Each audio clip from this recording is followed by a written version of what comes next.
to the town of Beacon Pines.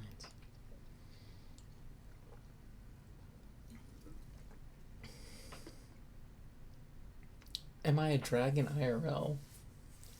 Yeah, clearly. Look at the picture of me right here. Look at me. Yeah. As much a dragon as any furry dragon, I guess.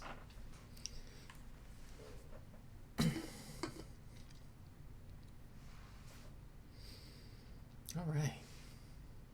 Let's see what our story holds for us. Maybe. Well, if I clicked the button so I could hit the thing. There we go. Chapter 6. Ooh, chewed with monsters yesterday. What'd you get?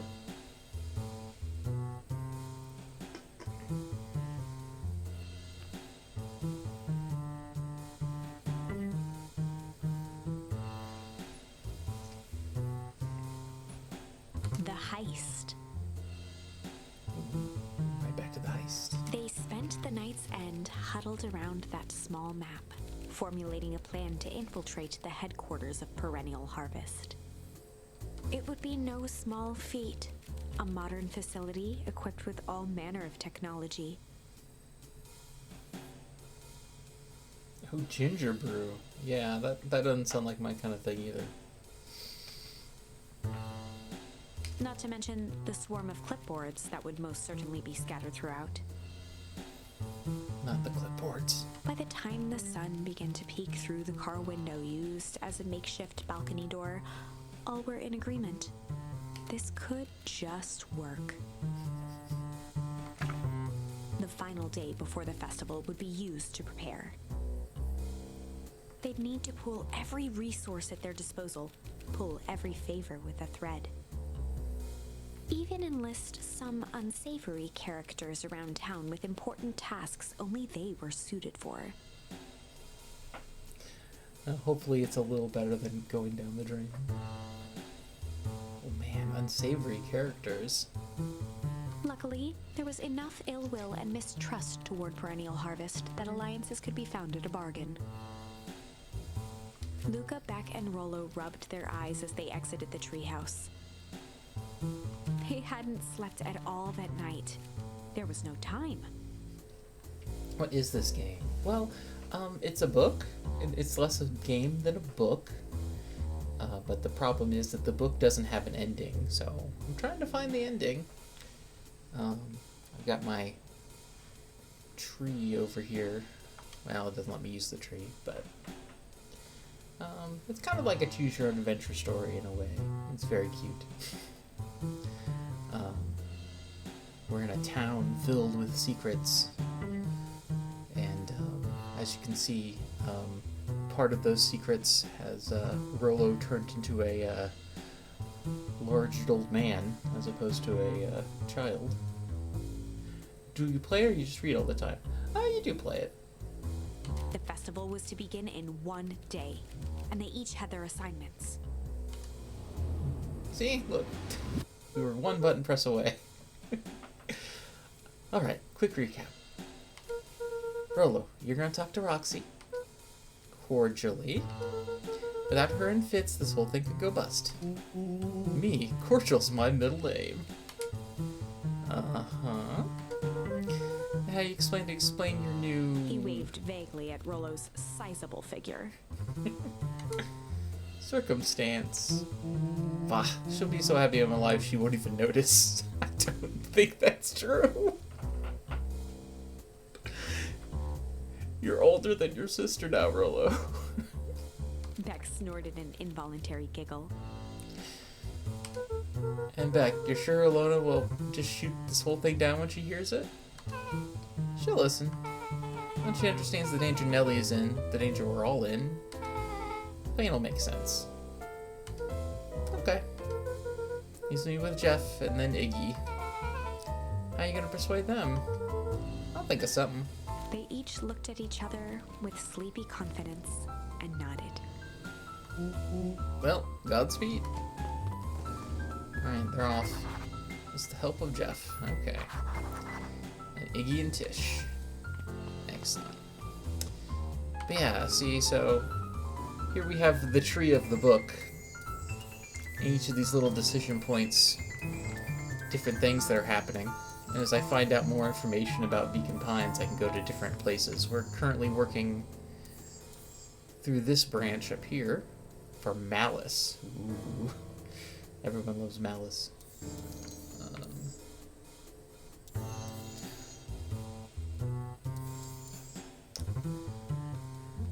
And I've got a collection of words that I can put places with pretty pictures here of Luca. Except for Junk. Junk doesn't seem to have Luca in it. Maybe it should. Anyway. Okay. We gotta go convince some people to do some stuff.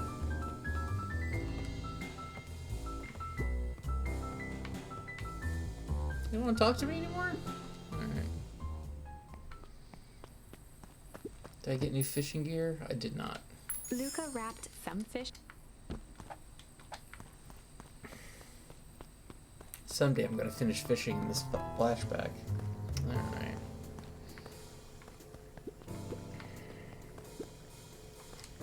So look at this interaction. I can just lean here and look cool. That story interaction right there.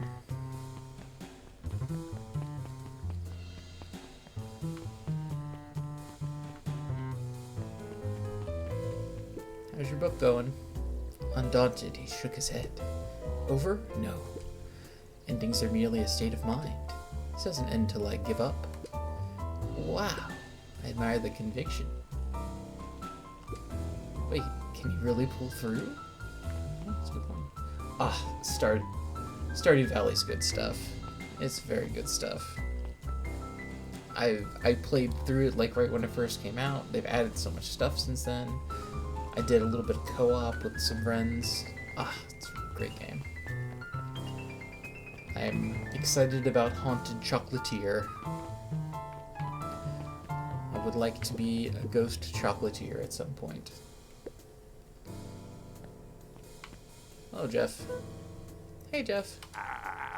What can I do you for? I know how much you hate Perennial Harvest. Hate's a strong word. Oh, sorry, I mean, I didn't say it was the wrong word. Gotcha. So, we're gonna break into their headquarters. I thought you might be able to help. Jeff wheezed out a long snicker.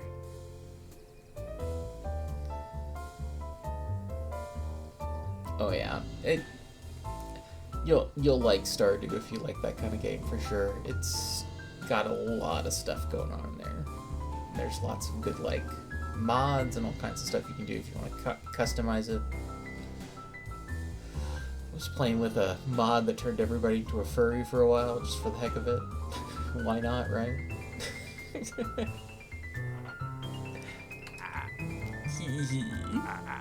You see, I knew you kids were alright.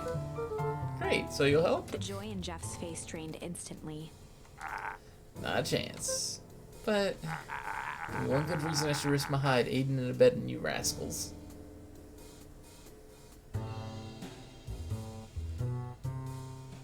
Why? Exactly, why not have everybody be furries? Just like the fantastic game, Beacon Pines.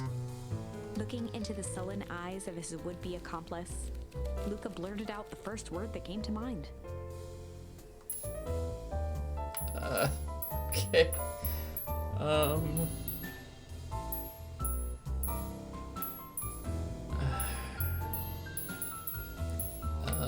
Shit, clearly. Shit! Yeah, it's all shit. Still ain't open. Ain't that some shit? Hee hee. Luca wasn't ready to give up so easily. He shouted out again. Hide. Jeff's brow perked up. What'd you say? Go ahead and hide then. Sensing some traction, Luca carried on with vigor. Let a bunch of kids do what needs to be done. We're not afraid. Jeff's scowl faded with a sigh. Say what you will about old Jeff, and they all do, but you'll never hear him say I hid from nothing. One good stomp of the foot was all Jeff needed to drive his point home. What was it you kids needed? Some sort of disguise. I got just the thing. While we're at it, that crate should come in handy. This ain't gonna be free, you know. I think 5 bags of sour gob should cover it. Put it on my tab. Luca offered out his open hand to seal the deal. With a firm and dusty grip, Jeff reciprocated. Done. Swing by first thing in the morning. Alright.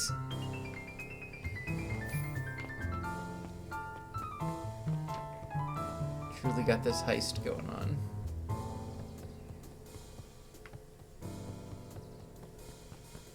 Now you two want a heist. Shame on it. Oh, you're there. Hey Tish, look who it is. Look, are you here to try to tickle us to death again? Look, just hear me out. Iggy raised an eyebrow suspiciously. We're listening. Yeah, I know we've both been giant bags of... Just gotta keep using shit, I guess. Shit to each other. Iggy gave a reluctant shrug. You're not wrong. But lately life has kinda been hard, you know? Hard? You know, life's always hard. Get over it, we ain't interested. Oh. Luca knew they'd need Iggy and Tish to pull this off. He tried again. Yeah, I know we've both been giant bags of malice. Malice. Wow, Tish, smart guy here with smart guy words. Think he's impressed us? Scram, we ain't interested. Alright. Shit to each other. He gave a reluctant Life's been kinda strange. You know? Iggy considered the point. Things have been weird around here. So I'm offering a truce and asking for your help. What do you say we, break our hostilities, at least for now? We do like breaking things. Even if a truce means less breaking things. Have I told you there's a way to have a truce and break stuff? Go on. You should cause a distraction so I can sneak into Perennial Harvest HQ. A wild-eyed grin spread across Iggy's face. My, Luca Van Horn, I'm impressed. After all this is done, maybe you and Tish can come hang out at the treehouse sometime. Iggy glanced over to Tish, who nodded in agreement. Fine. But not because we want to see your crappy treehouse. We just like to cause chaos. With a quick nod, Luca was off. Did you hear that, Tish? Iggy gazed up at Tish with a smile. You invite us to hang out at the A treehouse. single tear ran down Tish's cheek. I never expected this day to come. How wonderful. Chapter 7. Oh. Into the Hive. A good heist requires preparation. And thorough preparation takes time, something they had precious little of. So far, everything was in order. Jeff, Iggy, and Tish all agreed to do their part. Beck radioed Luca that night with a simple and covert message. "We are locked and loaded on my end." And Rollo, after a lengthy confession, managed to persuade Roxy and Fitz to help. He stowed away in mission control for the night to avoid attracting attention. Rollo, being uniquely suited for the role, would be the first to breach Perennial Harvest. The outfit provided by Jeff wasn't perfect, but a convincing disguise is 10% wardrobe, 90% confidence. Rollo took a few vigorous breaths and shook out his arms. Just stay calm, Rollo. You can do this. Oh. Good fake mustache. It's perfect. You look perfect, Rollo.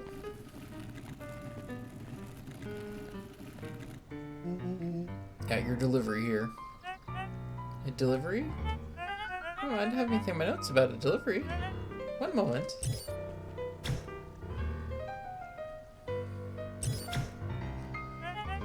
So sorry, but there's no delivery scheduled for this morning. Right. He had to think quick. That's because this goes directly to the founder. He asked that it be kept secret. Rollo sighed, adjusting his tool belt. You know how the founder can be. I suppose we can leave this one off the records. Our harvest awaits and such. With a stroke of his mustache, Rollo proceeded into the Perennial Harvest headquarters. Our harvest awaits. Package here for the founder. Oh, I didn't hear anything about... Yeah, this is a need-to-know kind of thing. I'll just check. He stammered and flipped through the pages of his clipboard. This goes directly to the founder. I don't have time to fill you in. Oh, I see. If you could just complete this form... Rollo interrupted with urgency in his voice. Every time with the forms. Look, if you want to explain to the founder why I'm late, well, it's your funeral. I'm sorry. What'd you say your name was again? Rollo panicked. Sir? That's a restricted area. Excuse me, sir.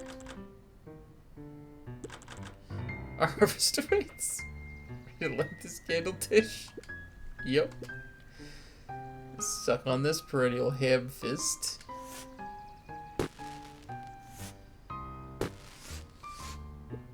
What was that? The distraction was enough for Rollo to regain his confidence. Just open the damn door. I have a job to do. The clipboard fumbled around in a frenzy. I should check on that noise. Oh, come on. Just buzz me in already. Okay, okay. Ha ha ha. Phew. That was close. Our harvest awaits? Hey, I figure when in doubt, stick with the classics. Well, that was a close one. But you pulled it off. Nice work, Rollo. Alright, everyone knows what to do? Yep, deep engineering's to the north. I'll go with Beck, in case you need some muscle. I'll head east to the founder's office. You two be safe. Alright. It's odd. There's not even any cups for the water. Oh, is this like a maze? Oh no.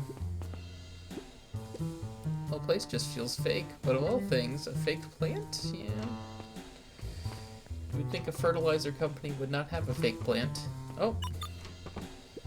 Solomon? Solomon stopped in his tracks. Luca? What are you doing here? It's a long story. Are you okay? A veneer of confusion flashed across Solomon's face. His words rushed out dramatically. No, I am most certainly not okay. Some strange people grabbed me, and were they in hazmat suits? Yes, how did you know? They brought me here and locked me up when they were distracted. I ran. Dang, okay, you should stick with me. We got a plan. Solomon's facade briefly faltered. We? Yeah, Rollo and Beck are heading to deep engineering. Thank heavens you found me. Gotta get out of here. Oh no. Can't leave just yet. But they'll catch us again. Gotta do something first. When you were running, did you happen to see a door marked Founder? Founder? Why are you looking for him? I'm not. I just need to get into that office. Now that you mention it, I do think I saw a door that said Founder. It's just down this way. Luca happened to notice a plaque above the door. Office of the Founder. Knocking comes with consequence. Oh, here it is. So it is. It's pretty lucky I ran into you or else I might have missed it. Yeah. It's almost like he's the founder or something. Truly fortunate. Luca tried the handle. Locked. Solomon leaned forward to examine the mechanism. Regrettably, it seems to be some sort of electric lock. Let's see how we could possibly defeat a lock like that. Luca smiled and looked at his watch. Let's just wait a minute.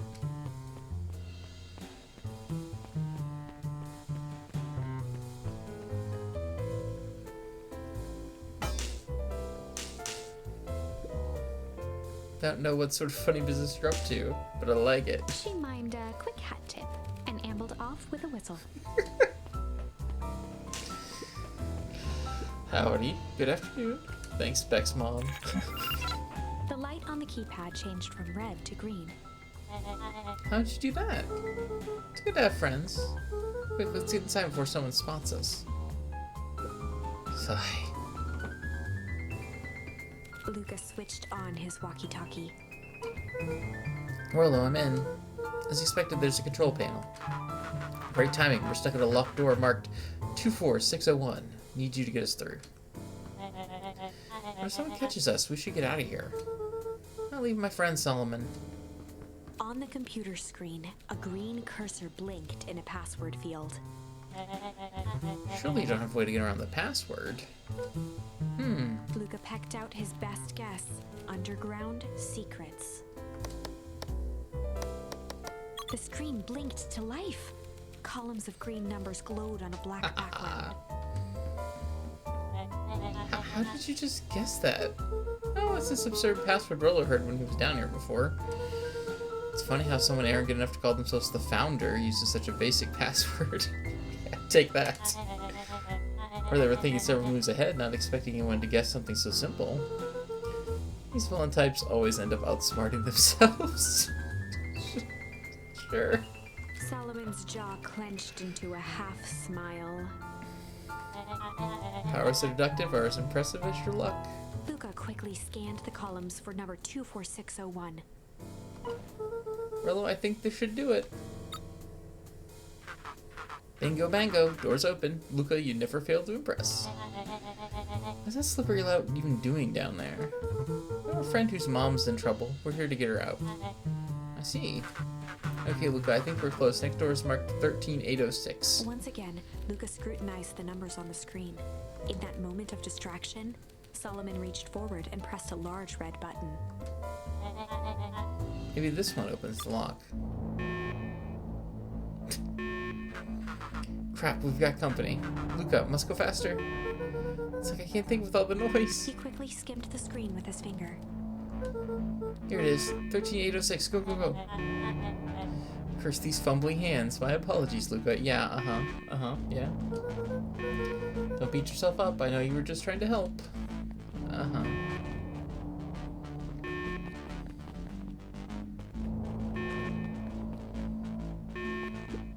Oh, man. The water cups. Rollo.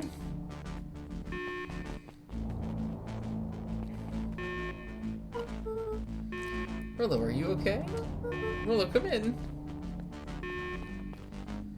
Mr. Kerr approached with a sneer and spoke into his walkie-talkie. You can turn off the alarms. They're trapped. With self-satisfaction, he called into the hallway.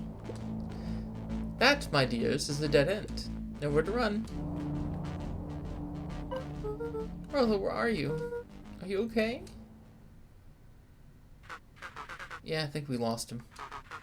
Get our way back to Nellie's office. 2 rabble-rousers are coming with us. Nope. Make a break for it? What is Roxy and Fitz doing here? How did that work out? Did that little shit just kick me? Just stand there after them. Okay, I think that worked. Roxy and Fitz had him on a wild goose chase. Any trouble following what just happened? Like I said, it's good to have friends. Well, how long do you think Roxy can distract them? How long can Roxy keep someone so pissed off they can't see straight? Let's just say we got time. Entering Nellie's office now. Mom! Oh, honey, what did you do to your hair? I thought you'd be happy I finally used the Young Chemist Lab Kit. Sure have a knack for making me incredibly proud in the most frustrating ways. Need to get you out of here. Who is your adult friend? Oh, I'm not an adult. Ever heard of a growth spurt? I had more of a growth spew. No, that's not possible. Nellie leaned over to examine his teeth. Substantial banding on the enamel of the molars consisted with Tempest liquamine exposure. Is that what you call the gunk they forced me to drink? You drank it? Oh no. They told me it was only being tested on plants. Oh, Beck, sweetie, I promise I didn't know. Mom, what the hell is going on at this place? So I need to work on the discovery of a lifetime. A novel chemical compound was discovered under Beacon Pines in a wellspring they call the Source. The Source. They named it Tempest Liquamine. It pulls energy from its surroundings in order to fundamentally alter matter's relationship to time.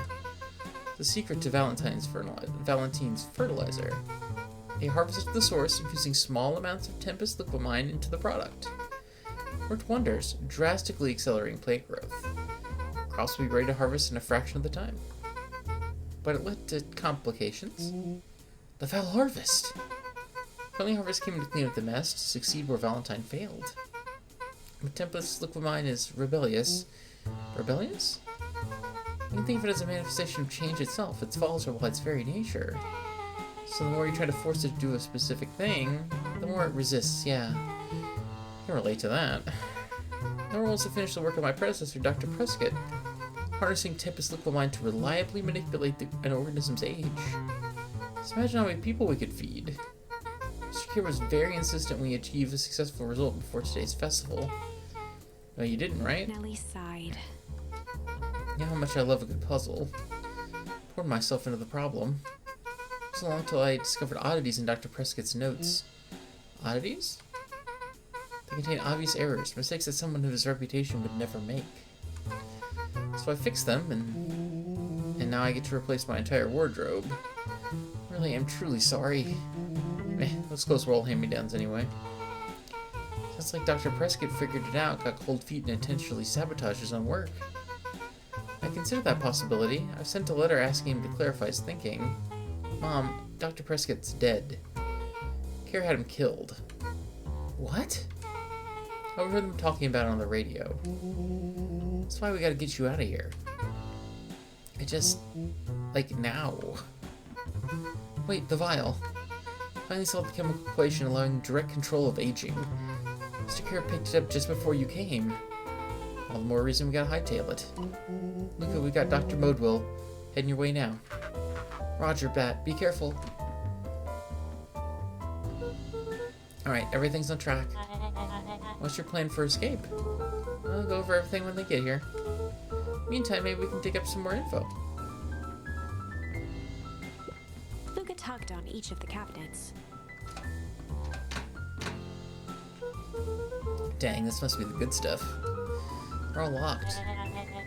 Perhaps he's not as careless as you suspected. Uh-huh.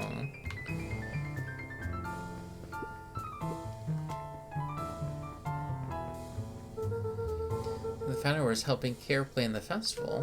Why would such a secretive leader be obsessed with a party? Only time will tell. Luca held his hand up to the ashtray. It's still warm. Must have been here recently.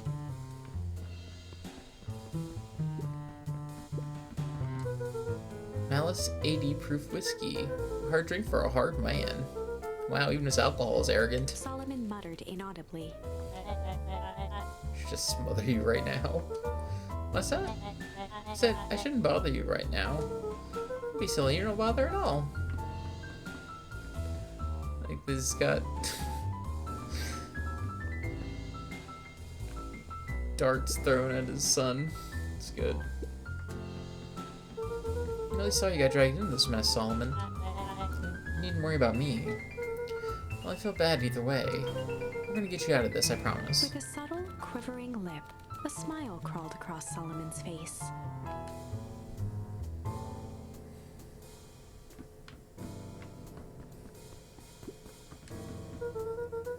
See what else this bad boy has on it. Security system, time card logs, payroll.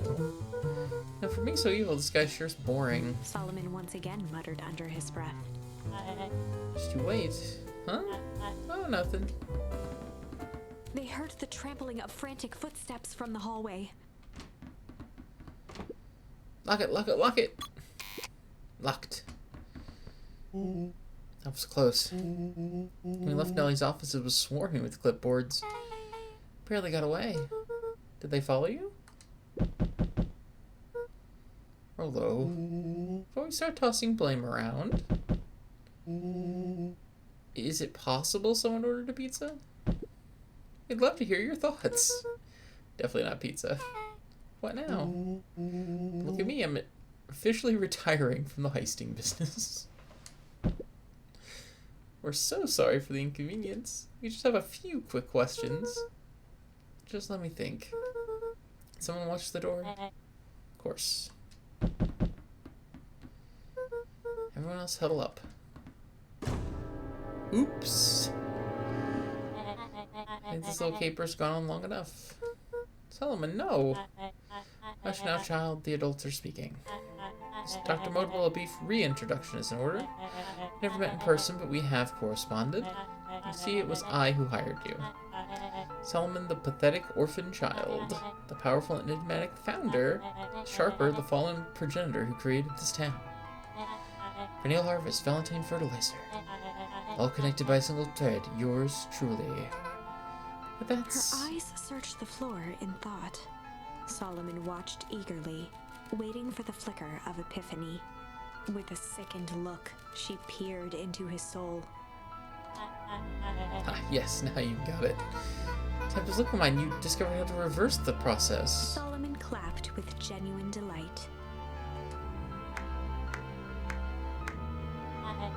Very good, Dr. Modewell, very good.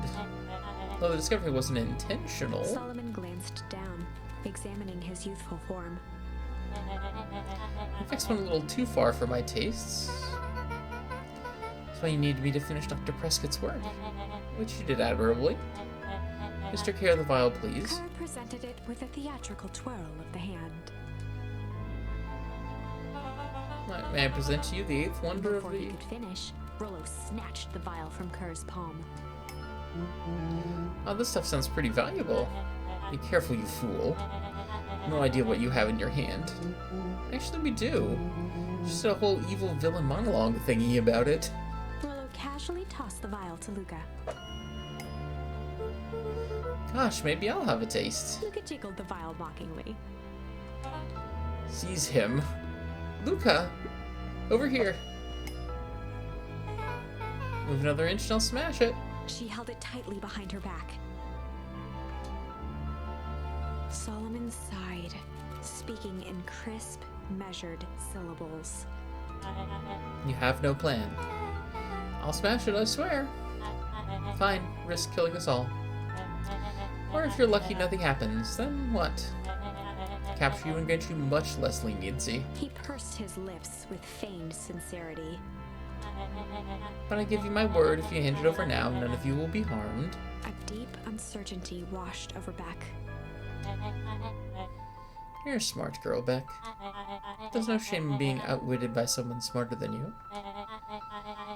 We both know there's only one way this ends. She looked to Nellie shakily.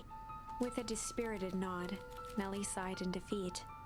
Beck slowly approached Solomon. That's a good girl. Beck, don't do it. Can't trust that jerk. Sorry, he's right. With apprehension, Beck conceded.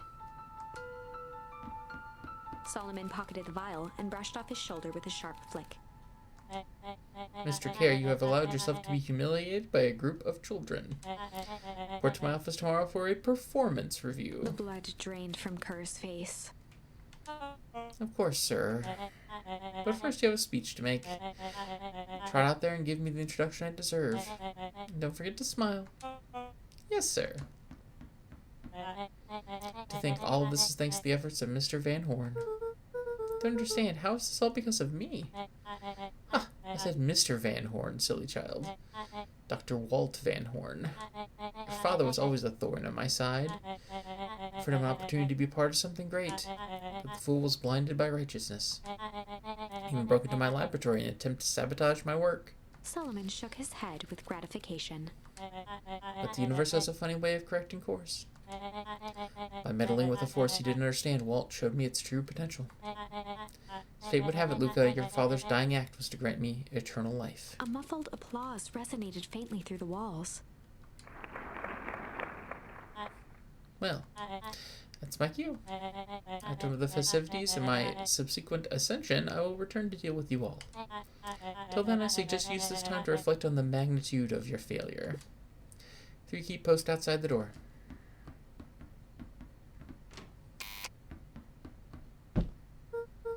Oh, crap.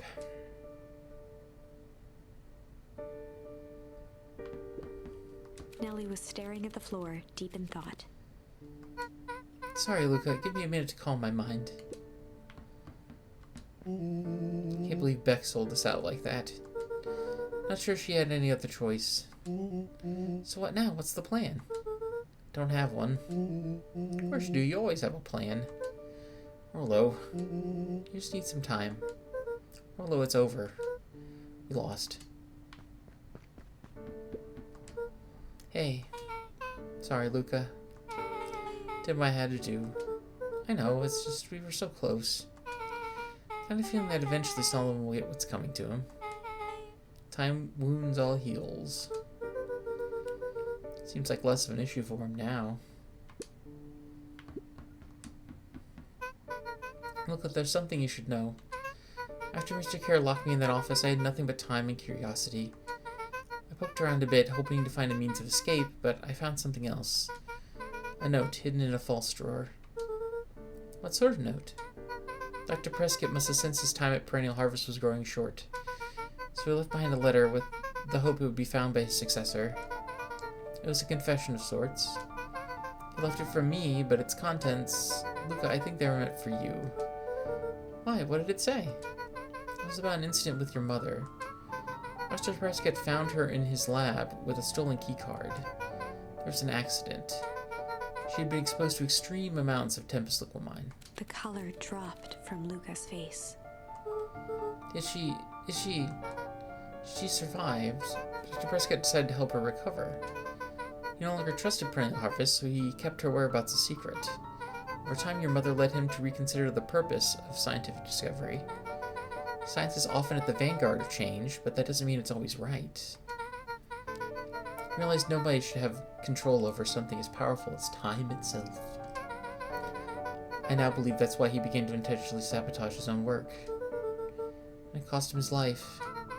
It's a reasonable conclusion. Luca was overwhelmed with emotion. But if she's alive, where has she been? Where is she now? A sudden explosion sounded from the hull. Chapter 8. Comeuppance.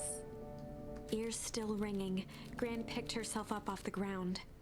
Through the dust and smoke, she looked over to see Mrs. Fratelli helping Hiram Tolliver to his feet. She'd had to beg, borrow, and steal to acquire those explosives. How many nights had she spent visualizing how she'd use them to make things right? And now, her one shot at destroying the source, that damned hole that swallowed so much of her life, was gone. Yep. Gran's making explosions happen. Traded for this jagged hole in a wall and a foolhardy shot at rescuing Rollo. With Fratelli and Tolliver at her side, she stepped through. It was a strange feeling. The last time she'd stalked this maze of hallways, it was in a different body. They quickly rounded a corner to find a group of clipboards guarding a door. Something worth guarding is probably something worth seeing. She leapt forward, brandishing her cane. Yeah, If her last chance at vengeance for things lost was truly gone, she would just have to fight to keep what she still had.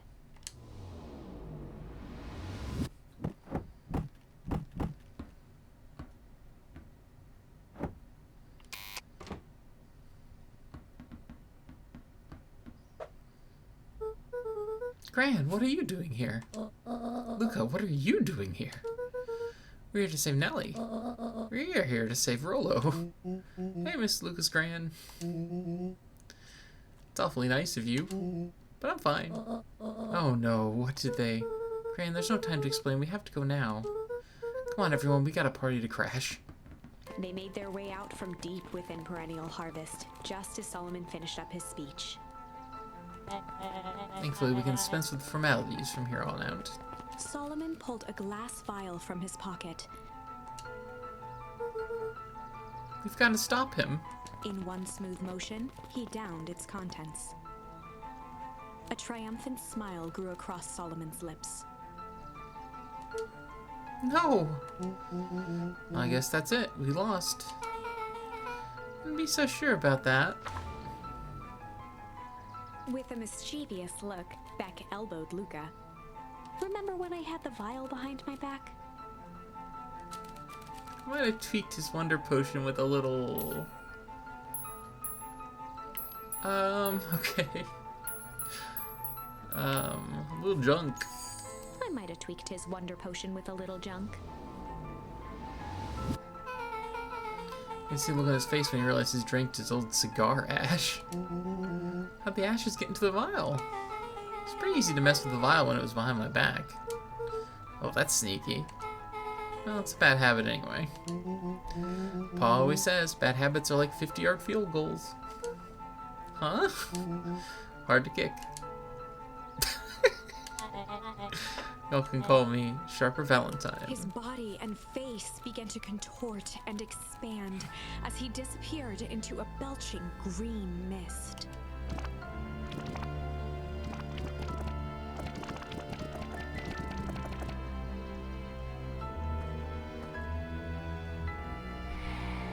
Oh! Goodbye, Sharper. Well, that's one way to kick a bad habit. As the last of what was once Sharper Valentine wafted into the air, the crowd began to disperse, still numb from what they had just observed. Sharper Valentine was gone for good. His end would be a new beginning for Beacon Pines. A new chance to let go of the things they had lost and grab hold of a new future. The end. Well, I'd be lying if I said that wasn't a bit gratifying. Mm-hmm. If that feels to you like a good note to end on, I won't stand in your way.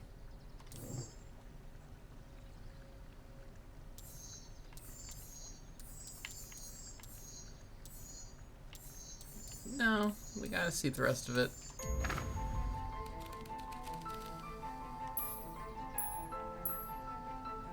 A little change. I might have tweaked his wonder potion with a little change. Like pocket change? Your unlucky penny. Yeah, plopped in the vial when no one was looking. What's that gonna do? No idea. That's the beauty of science. Now we observe. You can call me Sharper Valentine. His body and face began to contort and expand as he disappeared into a belching green mist.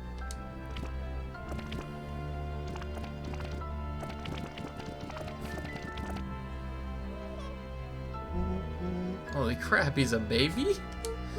Yeah, but he's still Sharper, right? What he was no longer matters. This is an innocent child. Apologize for all the harm my father has caused you. Eris awkwardly cradled the squirming child. She looked to her brother, her voice shaking with uncertainty. Augustus, what do we do what Valentines always do. What must be done?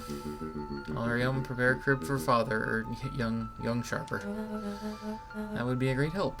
Thank you. She looked back down at the infant with equal parts kindness and terror in her eyes. With a shake of her head, Eris addressed the crowd with a stern scowl. Okay, everyone, the show is over. You may leave now. Epilogue. Beacon Pines' coldest summer on record came and went without much fanfare. Folks shared what they had and none were left wanting. The new school year was ushered in by the falling leaves of autumn. After everything Luca, Rollo, and Beck had been through, middle school was bearable. Yes, the intense baby ending. Is that worse than being a pile of ash? I don't know. The chill of winter didn't seem to bother people much. They kindled a hope for a better future in their hearts. When spring arrived, farmers planted their crops with a sense of joy and optimism. And as the dawn of the first day of summer came again, its light slowly spread through the shallow valley.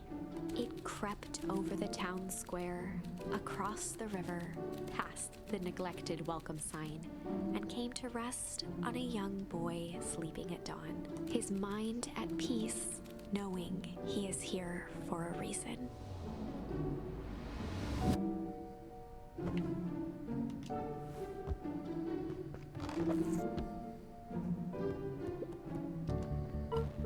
Rolo, are you up yet? Roger that. It's a beautiful day at Mission Control. You gonna swing by? Be there in a minute.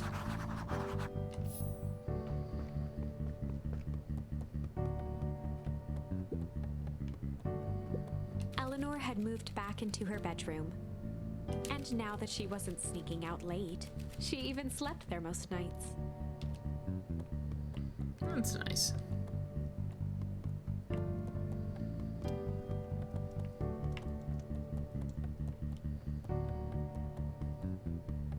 Hey, Mom. Mom, I'm ready to go now.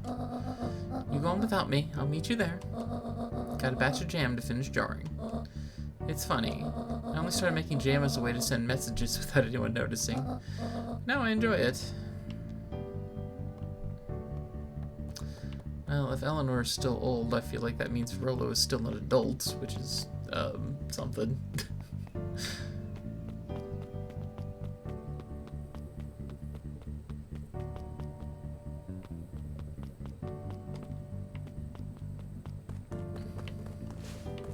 Oh, right, this isn't actually where Dad is buried. We figured that out.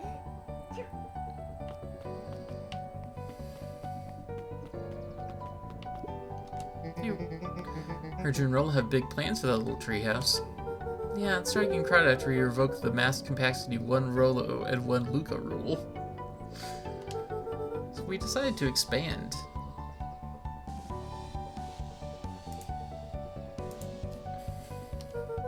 At least we got some help with that. How's the internship at Nellie and Eola's shop going?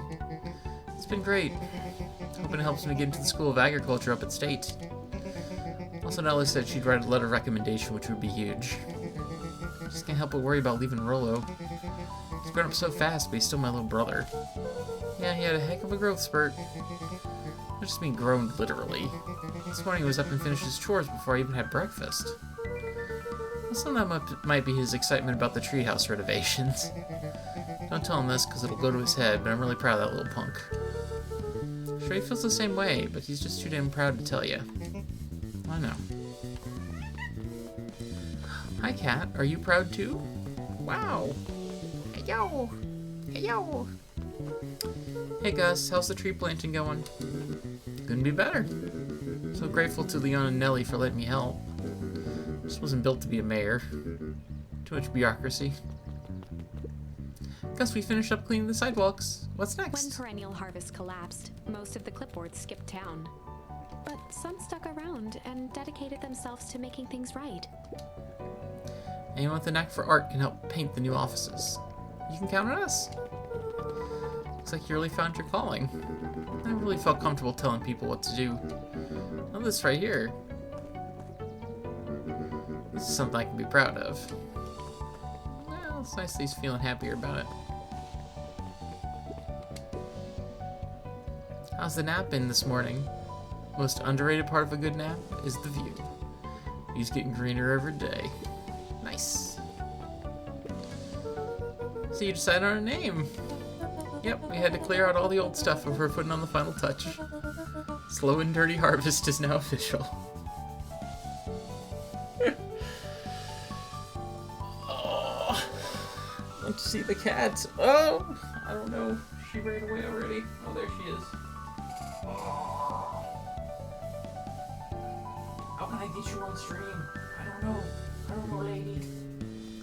How can I get you on stream? I'll have to think about it. I like it. It's actually Nellie's idea. Still a lot of work to do, and the name serves as a reminder. Just because progress is important doesn't mean change should happen fast. In fact, I've learned the more you care about something, the more important it is to take things slow. Our motto is go slow and fix things. Amen to that. Well, you're nice and... better not dilly-dally. Gotta get to the treehouse. Okay, alright. Cats are very nice. Luca, get this. I managed to reel in an actual fish this morning. Dang, seriously? Yeah, honest to goodness. Flip-flopping, swam-swamming, fish. Don't think I've ever caught an actual fish here. Only 7 years since I caught one. I'd say it's a good omen. What did you do with the fish? I released it back into the pond. Hoping to catch it again tomorrow. Did I miss a thing? I don't think I can... Yeah. Luca wrapped some fish.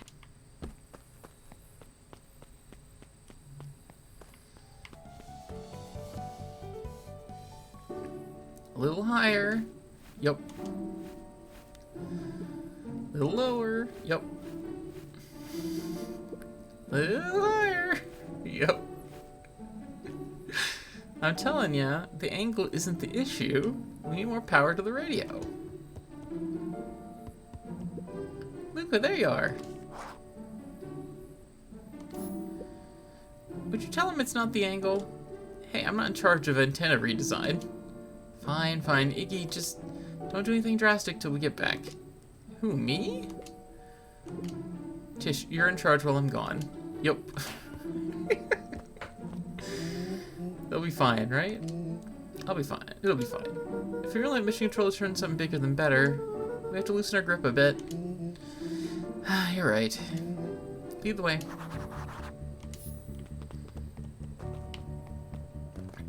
Alright. Talk to Beck.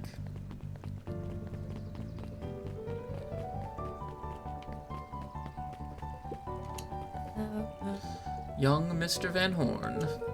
How's little Solomon Sharper doing? Young Sharper seems to enjoy nature more than I. So we do a lot of strolling these days. Has he, you know, attempted to crawl out of his crib and plot world domination? Yeah. Thankfully, no. I spoke at length with Dr. Modewell, and she feels that Sharper's infant mind was not developed enough to retain his previous memories. For all intents and purposes, the child is unmolded clay. Let's hope he's a little nicer this second time around. That's the objective, yes. But really, all I can do is try and hope. Two activities I'm endeavoring to find less distasteful. Well, I think you're doing a great job. The whole town is ready to help out however we can. Going to teach him to throw a baseball. Eris did her best to ignore the tears welling in her eyes. That would be acceptable. He looked to his friends with a thankful smile. After everything that could have gone wrong, everything that did go wrong, we made it. The end. Closing her eyes, Miss Hatch took a deep, relaxing breath.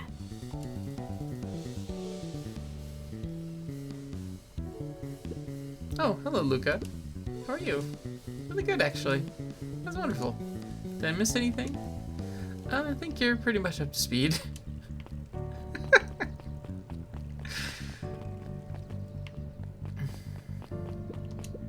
Luca, do you want a biscotti?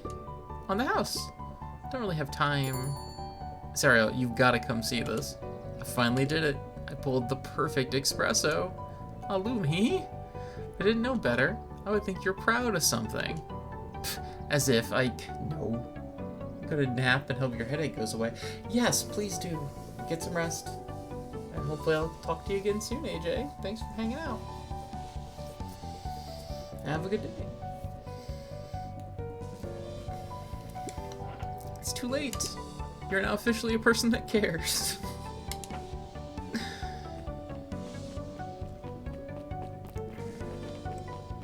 What a horrible fate to be a person that cares. What's today's news that needs knowing? Give you tomorrow's headline today. Our old friend Patrick C. Montesquieu, aka William Kerr, has performed a stirring rendition of The Iceman Cometh at the State Correctional Facility. I hear there wasn't a dry eye in the house. Well, I guess he has plenty of time to work on his craft.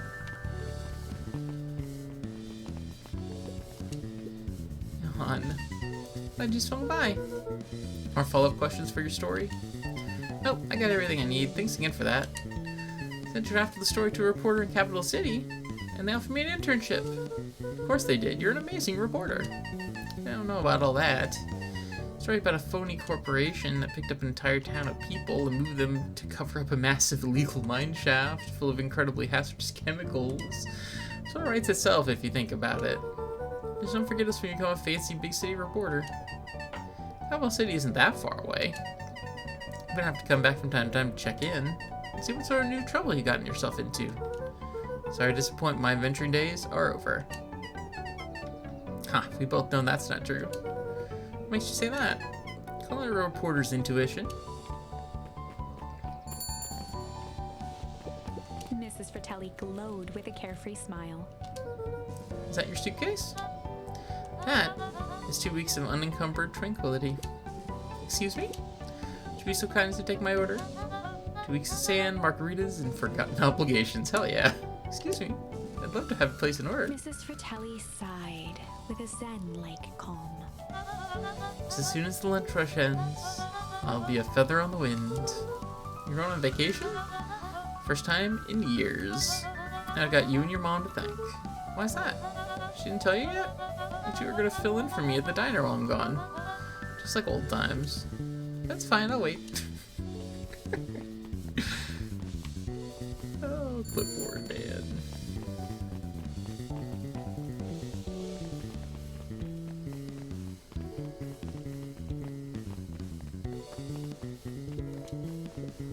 Wow, back for seconds? If it's not too much trouble.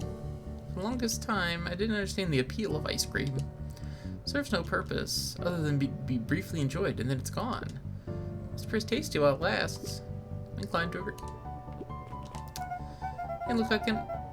Tell Roxy I'll be free in an hour. Sure thing. My dad's making me take stock of the shelves for the summer. Said it builds character. I think he meant to say it builds calluses. Builds character! It builds something, alright. Luca, can I interest you in a delicious apple? Playfully waggled an apple. Oh, thanks, just saying hello. Well, hello then. Mind telling your mom we need a new crate of jam? Already? It's funny, I used to hide this stuff in the bag, terrified someone would find out about our secret messages. Now everyone wants to get their hands on Eleanor Van Horn's famous spy jam.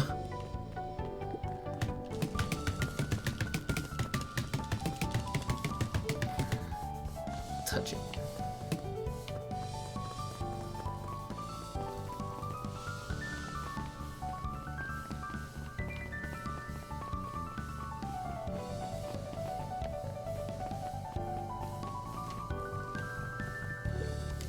Over the school year, Kato and Bert had become close friends. But did you know that when they covered up the source, they found a new species of fungus? Yep, and they're studying in the new labs. Did you know that Beacon Pines is now the smallest town in the county? Yep, close to the population before Perennial Harvest moved in. It typically went on like this for quite some time.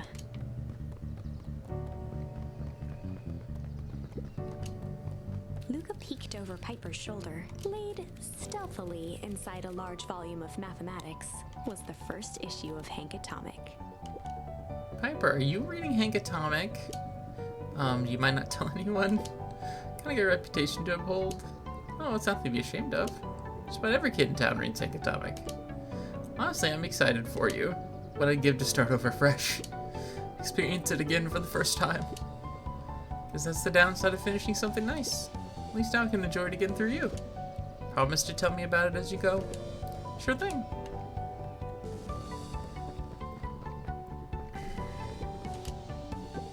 Can't believe it's over. Yeah, the town's really starting to turn a new leaf. The town I was talking about, Hank Atomic. Just finished the last issue. How was it? It's great as always. Hank finally returned to Earth. But I just feel weird now. Weird can be cool. Just means you're ready for something new. Any suggestions? You can ask Mrs. Hatch about what she's always reading. She seems to really enjoy it. Huh, maybe I'll do that.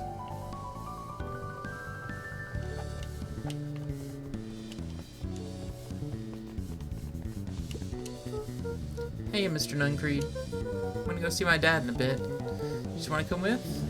Even after everything I did, you'd still... Mr. Nuncreed shook his head. You really are your father's son, aren't you? I don't think I'm ready for that yet. You're always invited. I bet he'd love to hear from you. I'll visit Walt in my own time. You run along now.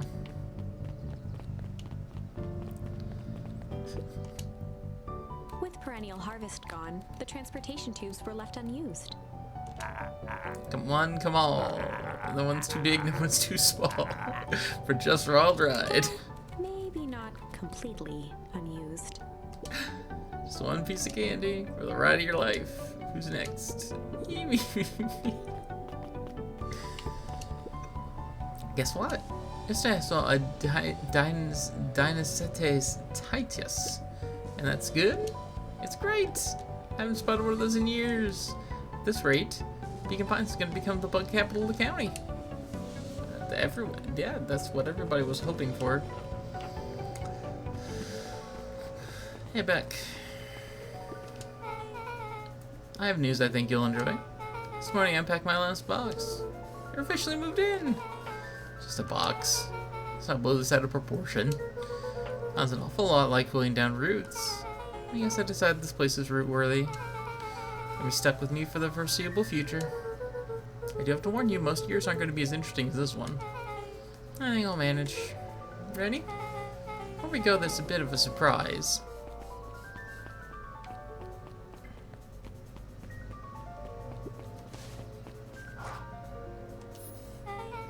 My mom's prepared this tree especially for you. Didn't have to do that. It wasn't just them. It's what the whole town pitched in. They'll owe you. You should do okay in the cold of old Beacon Pines. And thrive as things warm up. It's perfect.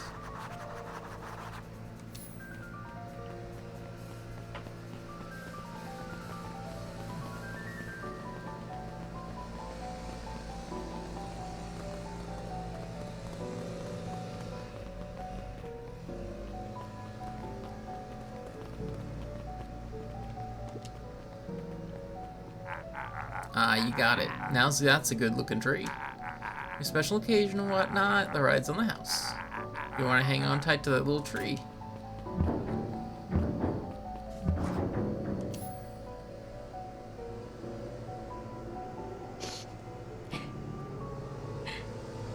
I think this is it. The end I've been waiting for. Honestly, I began to lose hope of ever finding it. But then you came along. I don't know exactly how to thank you. It's hard to explain how much this means to me. It's funny, now that our time together is finally ending. I'm at a loss for words. Let's just watch the end together. Done. A good little tree. Best little tree. Thank you, children. This means a lot. Yeah, thanks for everything. Shucks, I only did what any super awesome best buddy would have done. Should probably give you some time alone now. You good? Yeah, I am. It's been a wild year. How are you feeling? Everyone keeps asking me that. I'm fine, really. Pa says the only thing fitter than a fiddle is a cello. I feel like a dang cello. If you ever stop feeling like a cello, I'm here for you. I know, you don't even have to say it. You make an awesome pair. Excuse me? We're a trio now. Yep. Thanks. There's one thing you're missing now that you're part of our group. Missing? Let me tell you a little story about a man named Hank Atomic. Oh god. I won't be long. I'll be waiting for you back at the phone booth. Found a perfect way to start our summer. We've got some good friends. I'm so proud of you. Father would be so proud. I know. Mom, can I ask you a question? Do you ever dream about Dad? And a night goes by that I don't. Are you ever afraid that you're gonna forget him? Forget what he looked like? Forget his voice? No, because so much of him lives on in you. You love that old tree, but I know he would love this one more. Because his two favorite people planted it. I'll give you two a moment.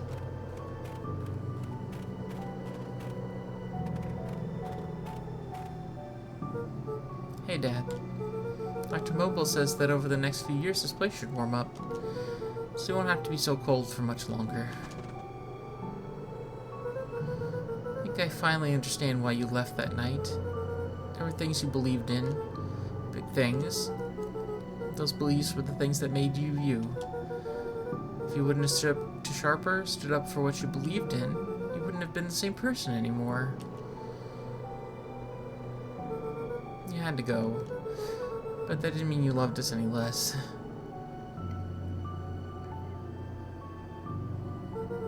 I not visit you as much as I used to. I know you understand.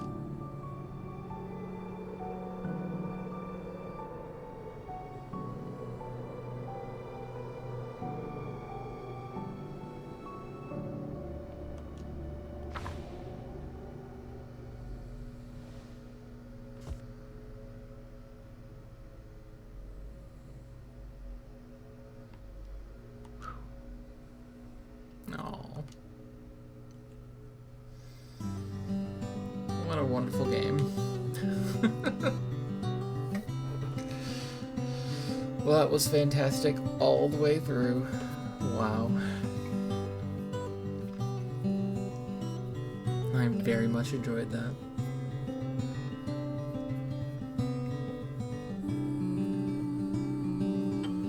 It's very cute.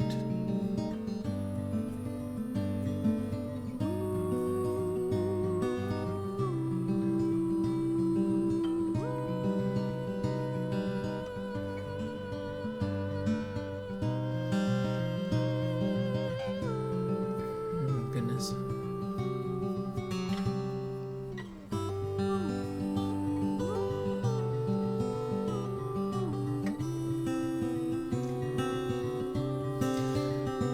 I guess the heist was the correct way to go. I mean, that's kind of how it always works. Heists are the correct way to go.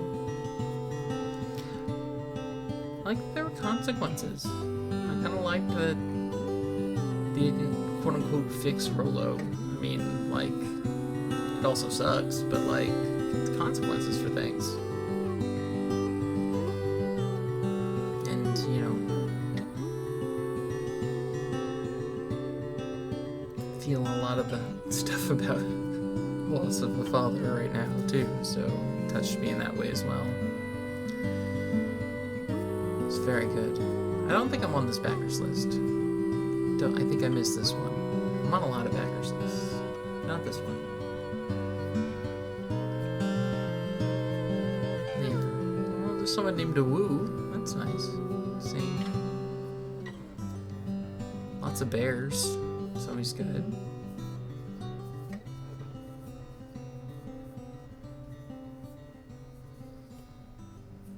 Cybora.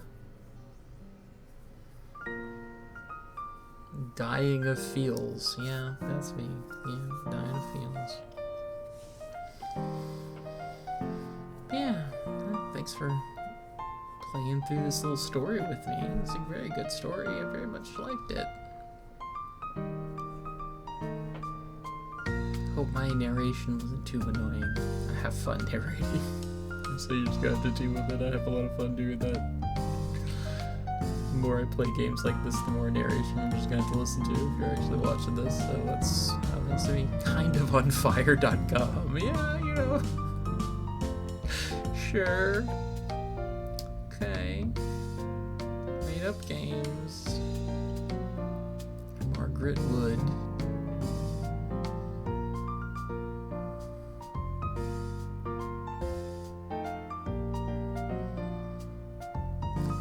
Whimsy Bobbins Hulse. Oh my. Old pal collector. You know, gotta have a bunch of old pals sometimes. Professional banana ninja. Okay. Yeah. This is now just a video of me reading backer names. Finding all the good ones. Let's see. The Sydney that can read. Wow. That's impressive, Sydney. Oh, man.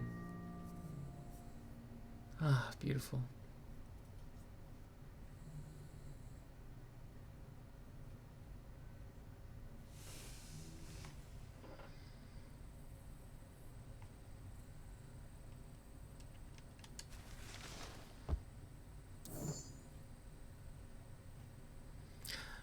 I guess there is the one branch we haven't found, so we can do Malice here real quick. I might have tweaked his wonder potion with a little malice. Malice, the whiskey from his office? Yep, dude had unfinished glass on his desk. Figured his grow juice could use a little hair of the dog. Don't call me Sharper His Valentine. body and face began to contort and expand as he...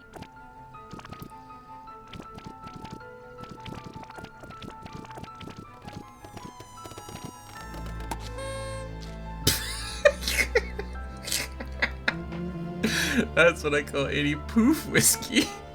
Damn, dude. The crowd gazed in stunned silence at the now empty stage. The quiet was broken when William Kerr sprinted off stage and into the distance. He was never seen around Beacon Pines, or anywhere else for that matter, again. Watching the silhouette of Kerr disappear over the horizon, Luca began to laugh. First, a low chuckle that became uncontrolled, heaving laughter. Through his tears, he was vaguely aware that the crowd had begun to laugh with him. The end. That was unexpected. Perhaps a bit of an absurd ending for my taste, but who am I to say? I'm only writing the damn thing. Okay, well, now Tree's done. Alright, and with that, we'll call it the end of Beacon Pines with that exciting ending. Alright. Thanks for joining me. Later!